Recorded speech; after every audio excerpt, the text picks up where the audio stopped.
Bonjour tout le monde, bienvenue sur Post Ciné, la chaîne du passionné. Aujourd'hui, je vais vous parler des sorties des DVD pour ce mois de mai 2015. Eh bien, c'est un mois qui est vraiment super calme pour, en tout cas, ce qui me concerne, seulement deux films qui m'intéressent.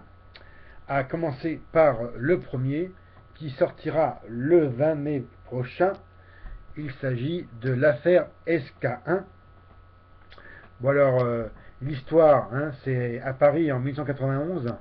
Franck Magne est un jeune inspecteur faisant ses premiers pas dans la police judiciaire, à la brigade criminelle du 36 quai des Orfèvres. La première enquête de Franck est sur l'assassinat d'une jeune fille. Il étudie alors des dossiers similaires qui n'ont jamais été reliés ensemble. Mais il est vite confronté à beaucoup d'obstacles. Manque de moyens, de longs horaires, la bureaucratie. Durant 8 ans, il tente de continuer cette enquête qui l'obsède, mais à laquelle personne ne croit. Pendant près de 10 ans, les victimes se multiplient, alors que les pistes se brouillent. Franck croise ensuite la route de deux avocats. D'abord, Alex Ursulé, qui contacte sa consoeur et ex-femme, hein, Frédéric Ponce, pour qu'ensemble ils défendent l'affaire Guy Georges, le tueur de l'Est parisien. Frédéric Ponce est une avocate passionnée qui veut comprendre les agissements de l'assassin. Et c'est Alex Ursulé qui fera finalement avouer Guy Georges. Bon, alors, c'est un film français, hein, de Frédéric Tellier avec dans les rôles principaux Raphaël Personnaz et Nathalie Baye. Sans oublier Olivier Gourmet. J'en ai déjà parlé de ce film-là qui était sorti, si je ne me trompe pas, au début de cette année, au mois de janvier, hein, au cinéma.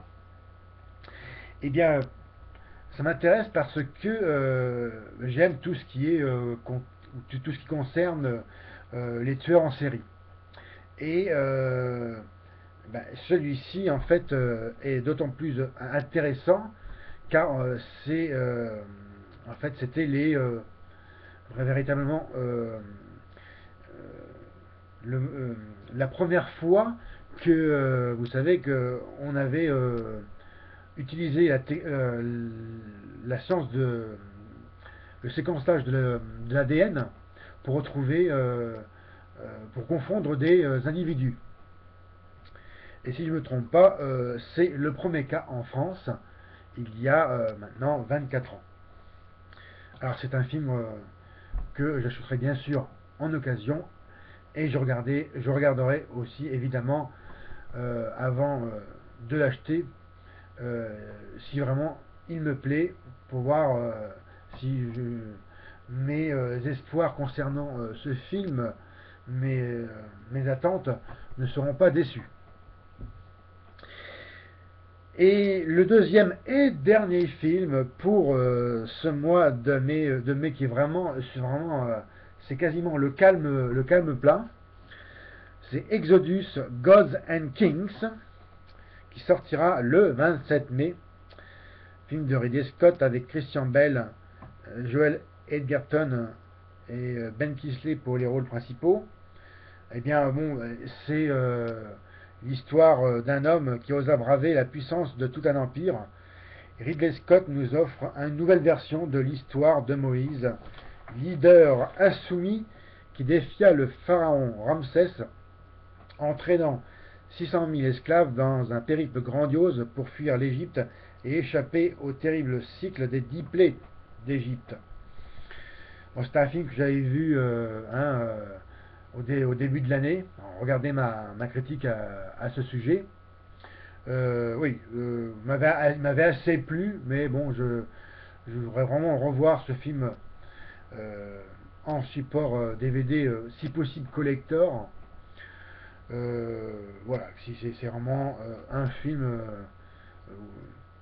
en tout cas qui m'intéresse encore une fois, hein, quand je vous dis les sorties cinéma et DVD, c'est vraiment de la suggestion, hein, et non pas de l'objectivité. Cela dit, voici ce qui conclut cette vidéo pour aujourd'hui. Comme d'habitude, regardez et partagez mes autres critiques, hein, vidéo. Mettez-moi un M, laissez-moi vos commentaires, et encore mieux, abonnez-vous à ma chaîne. C'était Fred, salut!